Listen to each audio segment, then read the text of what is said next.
रसायन विज्ञान के अंतर्गत आज हम पढ़ेंगे हेलो एरिन की रासायनिक अभिक्रियाएं। इससे पहले मैंने हेलो एरिन के बनाने की विधियां आपको पढ़ाई थी और आज हम देखते हैं हेलो एरिन की रासायनिक अभिक्रियाएं। तो आइए समझते हैं हेलो एरिन की रासायनिक अभिक्रियाएं। हेलो एरिन की रासायनिक अभिक्रिया तीन तरीके से होती है। सबसे पहले इलेक्ट्रॉन रागी प्रतिस्थापन अभिक्रिया। इस के अंतर्गत हम पढ़ेंगे इसके हैलोजनीकरण अभिक्रियाएं, नाइट्रीकरण अभिक्रियाएं, सल्फोनीकरण अभिक्रियाएं, फ्रीडर क्राफ्ट अभिक्रियाएं और क्लोरस अभिक्रियाएं। तो ये सारी की सारी अभिक्रियाएं किसके अंतर्गत पढ़ेंगे? इलेक्ट्रॉन रागी प्रतिस्थापन अभिक्रियाएं। ये इलेक्ट्रॉन रागी प्रतिस्थापन अभिक्रिया कौन सी होती है ये थोड़ी देर में आपको अच्छे से समझ में आ जाएगा और इसके नोट्स अच्छे से बनाने हैं क्योंकि ये सारी अभिक्रिया बहुत इंपॉर्टेंट अभिक्रिया है। इसके बाद नाभिक रागी प्रतिस्थापन अभिक्रिया के अंतर्गत हम कौन कौन से अभिक्रिया को देखेंगे? अन्योन्य अभिक्रिया देखेंगे, अमोनिया से देखेंगे और अपचयन देखेंगे। और इसके बाद हम पढ़ेंगे धातुओं के साथ अभिक्रियाएं, जिसमें हम वोल्टेज फिटिंग अभिक्रियाओं को अच्छे से पढ़ेंगे। तो इस चार्ट को अच्छे से आपको रिवीजन करना है, अच्छे से याद रखना है ताकि आपके ये अभिक्रियाएं अच्छे से याद हो जाए। अभी थोड़ी देर में इसे समझाऊंगा तो सारी समझ में आएंगी। सबसे पहले हम देखते हैं इलेक्ट्रॉन रागी प्रतिस्थापन अभिक्रिया कौन सी होती है। तो कौन सी होती है ये? वे अभिक्रियाएं जिनमें कार्बनिक यौगिक से जुड़ा हाइड्रोजन परमाणु या अन्य समूह अभिकर्मक के इलेक्ट्रॉन स्नेही द्वारा प्रतिस्थापित हो जाता है। इलेक्ट्रॉन स्नेही प्रतिस्थापन अभिक्रिया कहलाती है। ये जो हेलो एरिन होती है ना, इसका कुछ उदाहरण है हैलोजनीकरण का। आइए समझते हैं हैलोजनीकरण को भी। तो ये जो हेलो एरिन होती है, अगर मैं कोई बेंजीन की श्रृंखला बनाऊं तो आपको पता है हर एक कोने पे एक कार्बन होता है और इस कार्बन से हर एक कार्बन से हाइड्रोजन के अणु जुड़े हुए होते हैं और क्रम से डबल बॉन्ड सिंगल बॉन्ड होता है। अगर कोई सा भी एक हाइड्रोजन का परमाणु किसी अन्य इलेक्ट्रॉन स्नेही तत्व से बाहर निकल जाए और उसकी जगह दूसरा जिसने बाहर निकाला दूसरा परमाणु आ जाए, वही अभिक्रिया कहलाती है इलेक्ट्रॉन रागी प्रतिस्थापन अभिक्रियाएं। आइए समझते हैं हैलोजनीकरण। हैलोजनीकरण में क्या होता है? अगर हम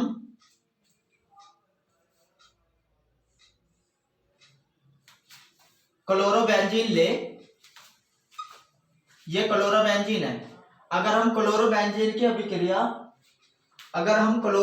की अभिक्रिया क्लोरीन से करा दे तो क्या होता है देखिए।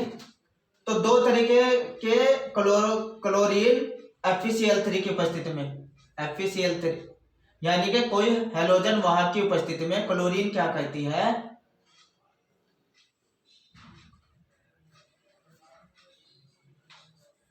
ऑर्थो पोजीशन पर एक क्लोरीन आके और जुड़ जाती है।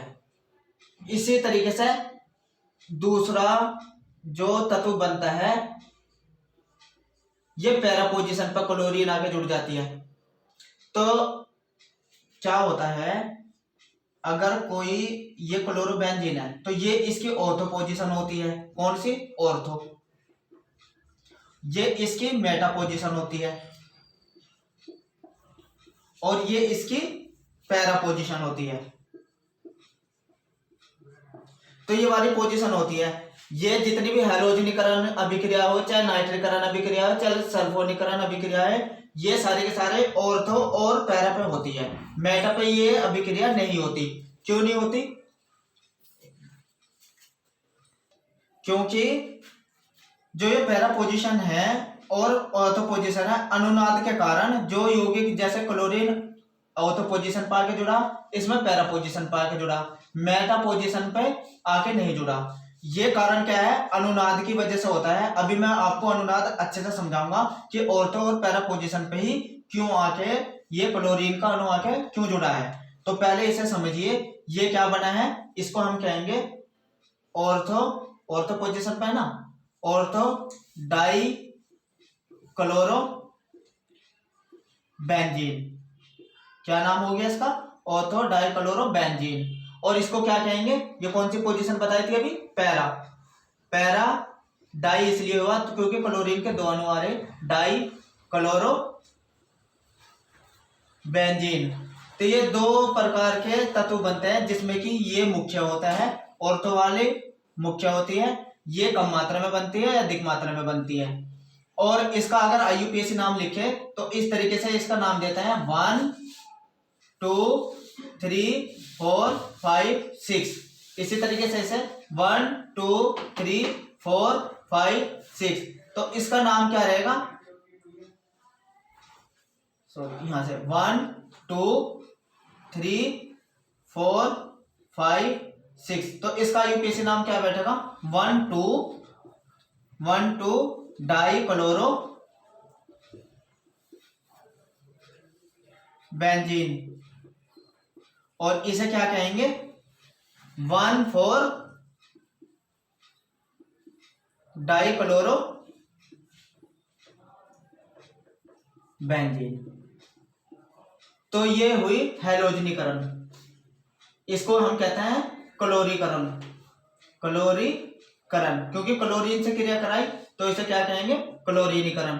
सेम यही अभिक्रिया बेंजीन से भी हो सकती है। अगर मैं इसके ऊपर बेंजीन लगा दूं तो और किसकी उपस्थिति में, Br2 Fe Br2 की उपस्थिति में ब्रोमीन जो क्रिया करेगी तो सेम यही तत्व बनेगा। इसके ऊपर बस यहाँ Br आ जाएगा और ऑर्थो पोजीशन पर Br। इसी तरीके से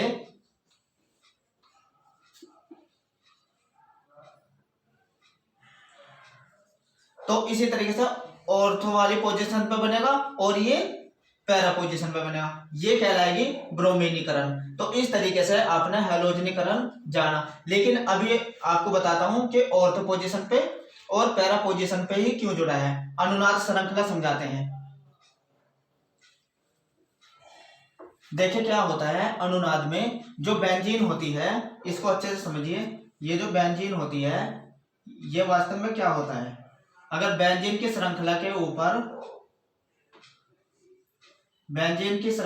ऊपर ये कोई हैलोजन का तत्व है तो हैलोजन इसके पीछे बाह्य उसमें 7 इलेक्ट्रॉन होते हैं। जैसे देखें क्लोरीन को देखें 2 8 7, तो बाह्य उसमें 7 इलेक्ट्रॉन आए हैं। तो जैसे कि 1 2 3 4 5 6 और 7वां इलेक्ट्रॉन इससे आगे जुड़ता है यहाँ के कार्बन से।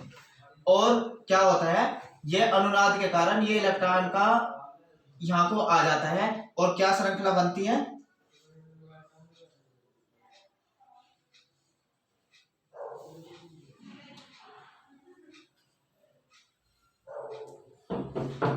तो ये श्रृंखला होती है इस तरीके से। तो क्या होता है, तो इस पे इलेक्ट्रॉन की कमी से ये प्लस का, क्योंकि एक इलेक्ट्रॉन की कमी हुई है तो इसलिए यहाँ डबल बॉन्ड आ गया और यहाँ प्लस आ गया, ठीक है। और ये इस तरीके से ये श्रृंखला बन जाएगी। अब ये जो है ये इलेक्ट्रॉन ये जोड़ा यहाँ घूमेगा तो अनुनाद के कारण कौन सी बनेगी, ये पोजीशन बनेगी।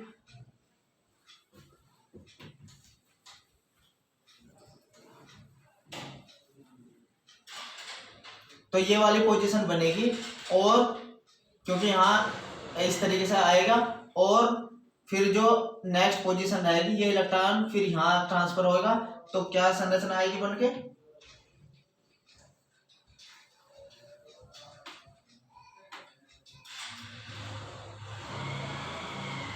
तो ये संरचना बनकर आएगी। तो पहली संरचना ये हो सकती है या ये हो सकती है या ये हो सकती है या ये हो सकती है।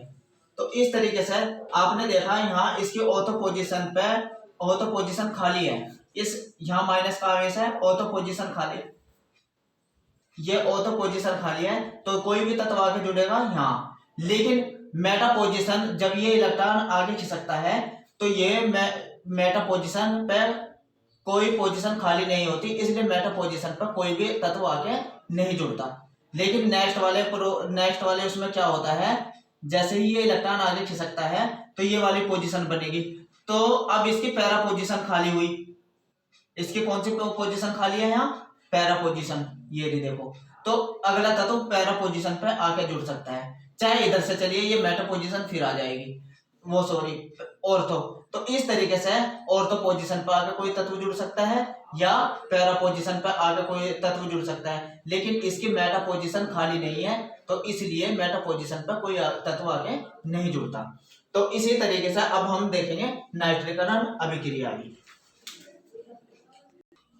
तो अब हम देखेंगे नाइट्रीकरण अभिक्रिया। सांद्र H2SO4 तथा HNO3 का मिश्रण नाइट्रीकरण कहलाता है। अतः सांद्र H2SO4 की उपस्थिति में सांद्र HNO3 से अभिक्रिया कराने पर ऑर्थो तथा पैरा क्लोरोनाइट्रोबेंजीन बनती है। तो देखिए, अगर हम क्लोरोबेंजीन ले लें, ये क्लोरोबेंजीन है, अगर इसकी क्रिया हम HNO3 से कराएं, किसकी उपस्थिति में? H2SO4 की उपस्थिति में, तो देखिए क्या होता है कि ये जो हाइड्रोजन है, यहाँ के हाइड्रोजन को लेके और एक ऑक्सीजन को लेके जल बाहर निकल जाता है, और क्या होता है, ऑर्थो पोजीशन पर NO2 आगे जुड़ जाता है, क्योंकि जो इसके साथ एक HRO था वो यहाँ से हाइड्रोजन के साथ क्रिया करके जल तो बाहर निकल जाता है। इसी के साथ क्या बनता है, पैरा पोजीशन पे भी NO2 आगे जुड़ता है। अभी मैंने आपको बताया था अनुनाद के कारण ऑर्थो पोजीशन पे और पैरा पोजीशन पे आगे जो भी इलेक्ट्रॉन स्नेही तत्व होगा वो आगे जुड़ जाएगा। इस तरीके से ये मेन प्रोडक्ट बनता है। मान लिया मेन उत्पाद कौन होता है? पैरा पोजीशन पे। तो अब इसे क्या बनता है, इसका नाम क्या लिखाया है? ऑर्थो क्लोरोनाइट्रोबेंजीन। क्या हुआ यो? Ortho chloro nitrobenzene.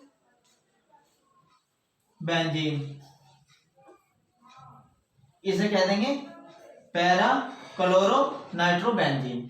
तो इस तरीके से अभिक्रिया क्या कहलाती है? नाइट्रीकरण अभिक्रिया कहलाती है। इसी के बाद हम देखेंगे सल्फोनीकरण अभिक्रिया। तो आइए सल्फोनीकरण अभिक्रिया को देखते हैं।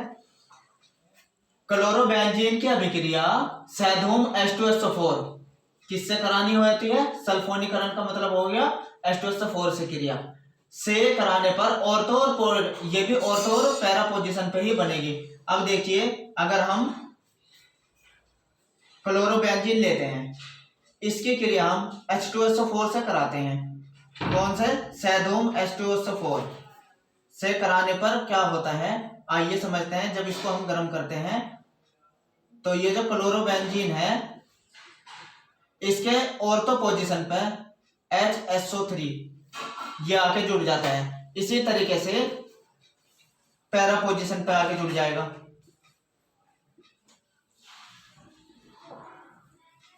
और क्या बनाएगा ये?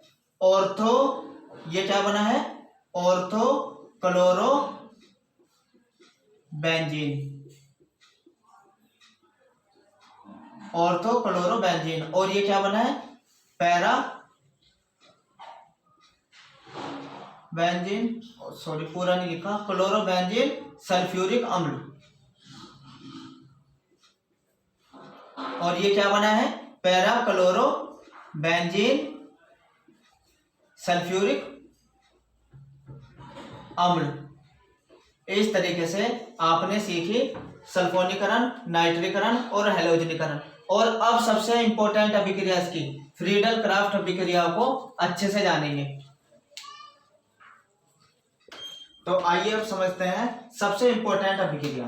ये बहुत इंपॉर्टेंट अभिक्रिया है, इसको अच्छे से समझेंगे। फ्रीडल क्राफ्ट अभिक्रिया, क्लोरोबेंजीन, निर्जल AlCl3 और लुईस अम्ल। ये लुईस अम्ल क्या होता है, आइए पहले इसे समझाता हूं कि लुईस अम्ल, ये Al पे 3 इलेक्ट्रॉन होते हैं और क्लोरीन पे 7।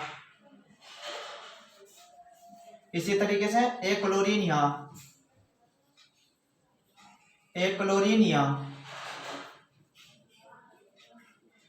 जब ये एक एक इलेक्ट्रॉन का साझा करता है तो देखिए क्लोरीन के पूरे 8 इलेक्ट्रॉन हो गए, इस क्लोरीन के भी 8 इलेक्ट्रॉन हो गए और इस क्लोरीन के भी 8 इलेक्ट्रॉन हो गए।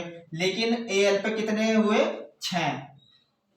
तो अष्टक नियम के अकॉर्डिंग, अष्टक नियम कहता है कि हर एक तत्व 8 इलेक्ट्रॉन रखना चाहता है अपने पास। स्थायी होने के लिए। क्लोरीन स्थायी हो गया, लेकिन एल्युमिनियम को एक जोड़े की आवश्यकता है अभी। अगर इसे एक जोड़ा और मिल जाए तो ये पूरा अपने 8 इलेक्ट्रॉन लेके स्थायी हो जाएगा। तो जिसे एक जोड़े की आवश्यकता होती है वही लुईस अम्ल होते हैं।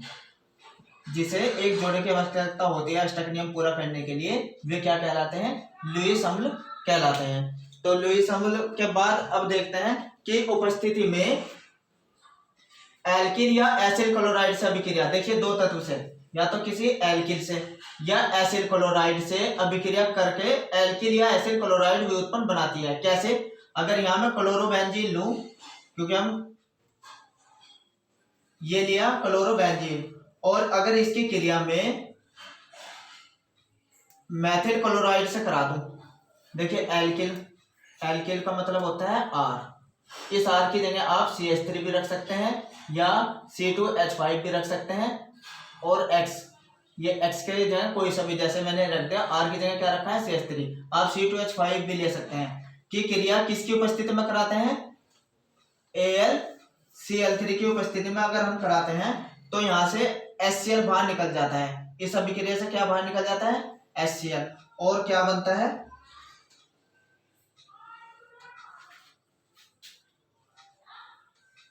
तो ऑर्थो पोजीशन पे CH3 जुड़ जाएगा।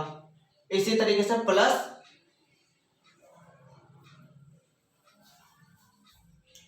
पैरा पोजीशन पे भी CH3 जुड़ जाएगा। तो क्या बनेगा? इसे क्या कहेंगे? इसे बोलेंगे पैरा मैथिल क्लोरोबेंजीन। पैरा पे M है, मैथिल क्लोरो बेंजीन, क्योंकि ये क्या है? क्लोरोबेंजीन है, क्लोरो बेंजीन। तो ये तो क्लोरोबेंजीन पे मैथिल समूह कौन से उस पर आके जुड़ा है? पैरा पोजीशन पे, इसलिए इसका नाम हुआ पैरा मैथिल क्लोरोबेंजीन। और इसको क्या कहेंगे? Ortho Maithil chloro benzene. तो यही अभिक्रिया मुख्य उत्पाद इसका ये होता है, पैरा पोजीशन वाला। तो इसलिए ये फ्लीडर क्राफ्ट अभिक्रिया बहुत इंपॉर्टेंट अभिक्रिया होती है। जब बेंजीन पर किसी एथिल क्लोराइड की क्रिया कराते हैं तो वो क्या बनाती है? ऑर्थो पोजीशन पे और पैरा पोजीशन पे। और अगर हम किसी एसिड क्लोराइड की क्रिया कराएं, अब देखिए एसिड क्लोराइड की, अगर मैं फिर से क्लोरोबेंजीन पे आपके CH3COCl की अभिक्रिया कराऊं, किसकी उपस्थिति में? AlCl3 की उपस्थिति में, तो HCl तो निकलेगा। तो अब देखिए क्या बनेगा? ऑर्थो पोजीशन पे आगे जुड़ जाएगा COCH3, क्योंकि इसका हाइड्रोजन यहां से और ये क्लोरीन यहां से निकल के बाहर हो जाएगी, इसलिए HCl तो बाहर। तो ये बचा, ये वाला पोजीशन आके ऑर्थो पे जुड़ेगा। और कहां जुड़ेगा? पैरा पे।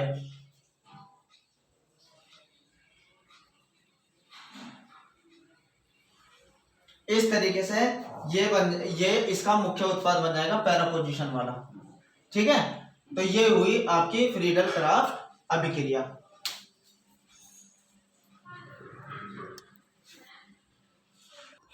तो आइए अब समझते हैं क्लोरस से अभिक्रिया। ये अभिक्रिया बहुत ज्यादा इंपॉर्टेंट अभिक्रिया है, क्योंकि इस अभिक्रिया के अंतर्गत हम DDT बनाना सीखेंगे, जो कि एक कीटनाशक होता है। आइए DDT कैसे बनता है हम समझते हैं। सबसे पहले आपको क्लोरल का फार्मूला याद होना चाहिए। क्लोरल का जो फार्मूला होता है CCl3CHO, इसको नोट कर लीजिए, इसको कहते हैं क्लोरल। अगर क्लोरोबेंजीन की क्रिया हम क्लोरल से करा देते हैं, देखिए ये हमने लिया क्लोरोबेंजीन। अगर क्लोरोबेंजीन पे हम क्लोरल की अभिक्रिया कराएं सांद्र H2SO4 की उपस्थिति में, सांद्र, तो क्या होता है? ये जो O है इसके हाइड्रोजन के 2 अणुओं को लेके बाहर निकल जाएगा, इसलिए मैं इसके आगे पहले ही 2 लगा देता हूं। 2 अणुओं को लेके बाहर निकल जाएगा तो जल तो हो जाएगा बाहर, तो अब क्या बनेगा, CCl3 CH,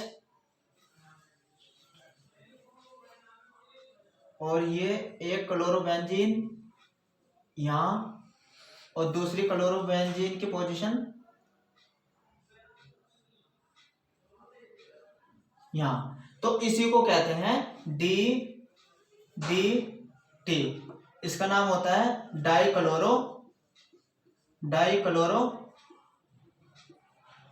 diphenyl try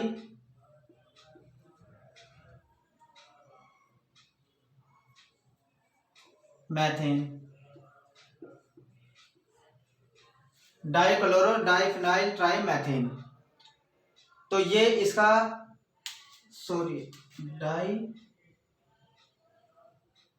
diphenyl, देखो डाइक्लोरो, दो क्लोरो के अणु है, डाइक्लोरो डाइफेनिल, इसको इस समूह को हम कहते हैं फेनिल, डाइफेनिल, और ट्राई सी के 3 बार ट्राई मैथेन। तो ये होता है डीडीटी का पूरा नाम। इस तरीके से आप क्लोरल से डीडीटी बनाते हैं और ये एग्जाम की दृष्टि से बहुत इंपॉर्टेंट होती है, इसलिए इसको अच्छे से समझ लिया है तो इसको याद रखेंगे। आइए अब हम इनकी नाभिक रावी प्रतिस्थापन अभिक्रियाएं को देखेंगे। तो नाभिक रावी प्रतिस्थापन अभिक्रियाएं NaOH से देखनी है अमोनिया के साथ, और अपचयन, ये 3 अभिक्रियाएं मैंने लिखी हैं, इन तीनों को समझिएगा। NaOH से अगर हम अभिक्रिया कराते हैं तो क्लोरोबेंजीन की अभिक्रिया 300 वायुमंडल दाब तथा 623 डिग्री सेल्सियस ताप पर NaOH से कराने पर फिनोल बनता है। देखिए क्या होता है, ये अगर क्लोरोबेंजीन ली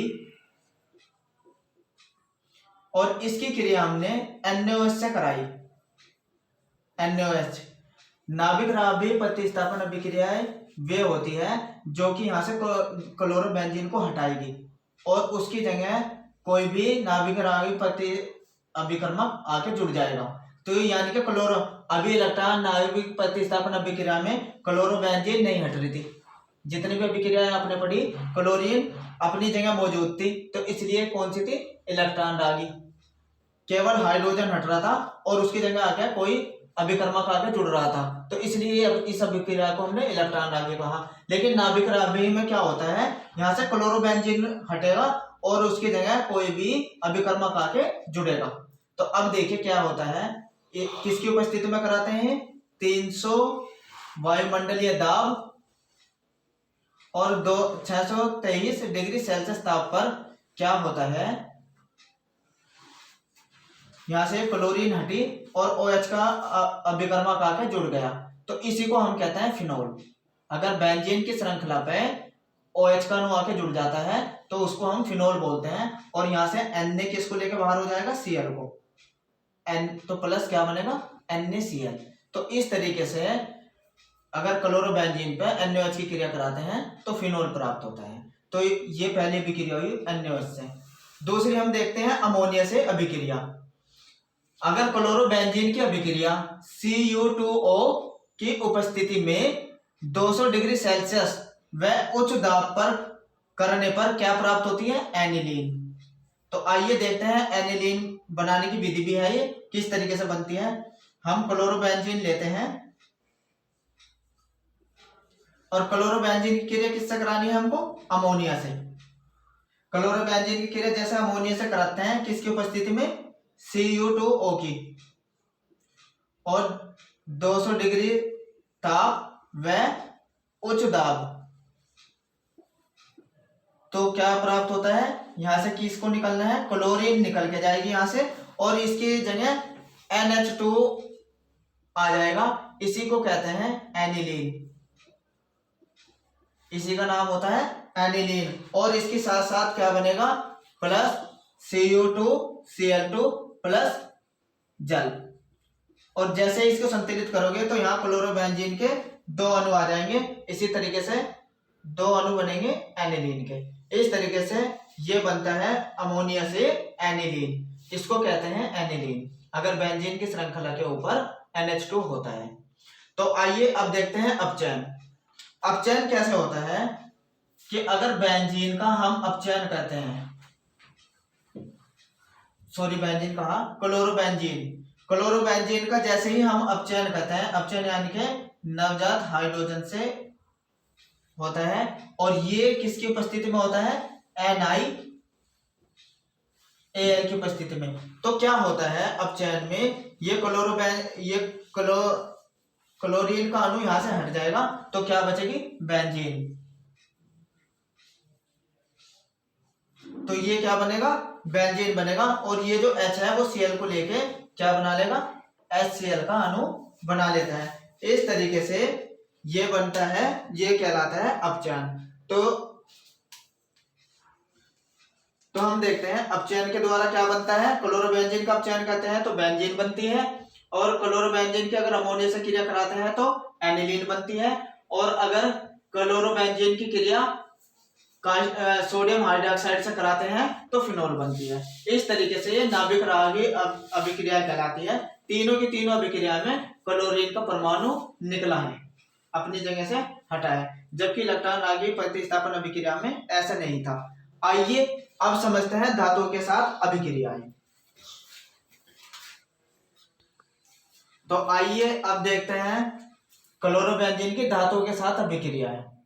तो कैसे होती है धातु, ये जो नाम की अभिक्रियाएं होती है, जैसे वोल्टेज फिटिंग अभिक्रिया बहुत इंपॉर्टेंट अभिक्रिया है, और ये फिटिंग अभिक्रिया, दोनों में अंतर देखना क्या होता है, बहुत ही इंपॉर्टेंट अभिक्रियाएं हैं ये।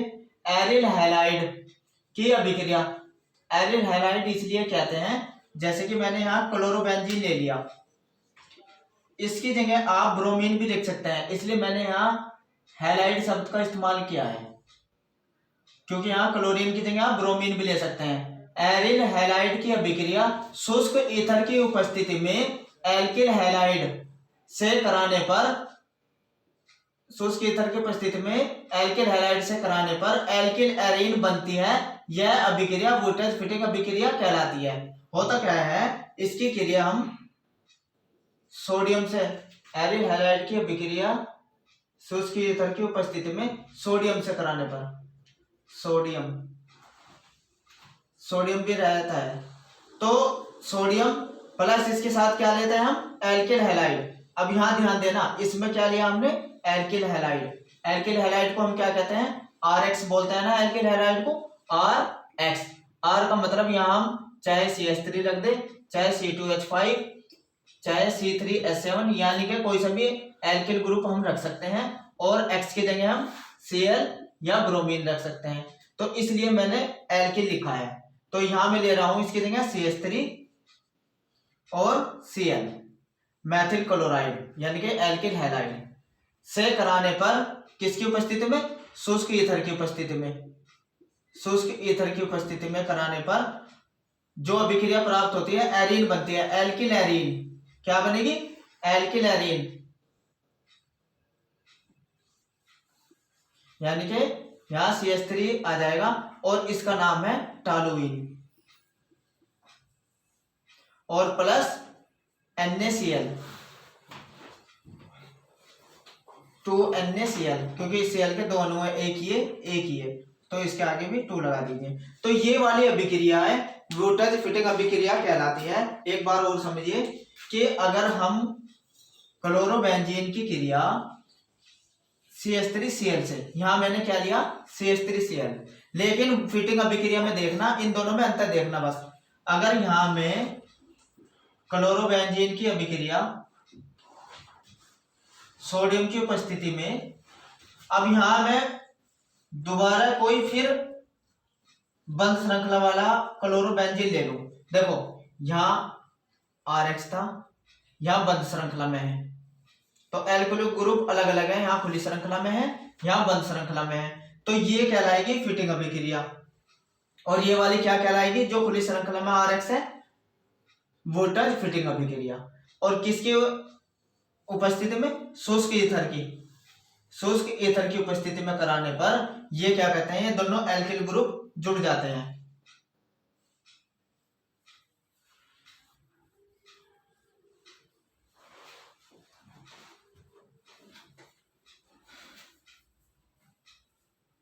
इसे ऐसे बना देते हैं।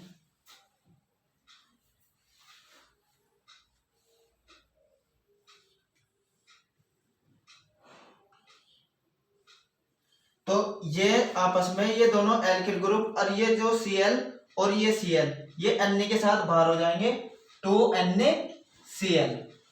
तो 2 लगा दीजिए। तो ये आपस में दोनों एल्किल ग्रुप जो बचेंगे ये दोनों आपस में मिलकर क्या बनाएंगे, इसको कहेंगे हम डाइफेनिल। डाइफेनिल। तो ये अंतर होता है दोनों में। यहाँ RX अगर आपने खुली श्रृंखला वाला ले लिया तो फिर ये कहलाएगी वोल्टेज फिटिंग अभिक्रिया है, और अगर बंद श्रृंखला में लिया तो फिर कहलाएगी वो फिटिंग अभिक्रिया है। तो क्लोरोबेंजीन आपको देखना है कि वो आपसे वोल्टेज फिटिंग अभिक्रिया पूछ रहा है या फिटिंग अभिक्रिया पूछ रहा है, बस दोनों में अंतर ये होता है, और यही सबसे ज्यादा इंपॉर्टेंट अभिक्रिया होती है। तो आपने अच्छे से सीखा हैलोएरिन की रासायनिक अभिक्रिया है। तो बस आपको अच्छे से क्या करना है, इस चार्ट को अच्छे से अपने दिमाग में लर्न करना है और इसको तैयार करना है।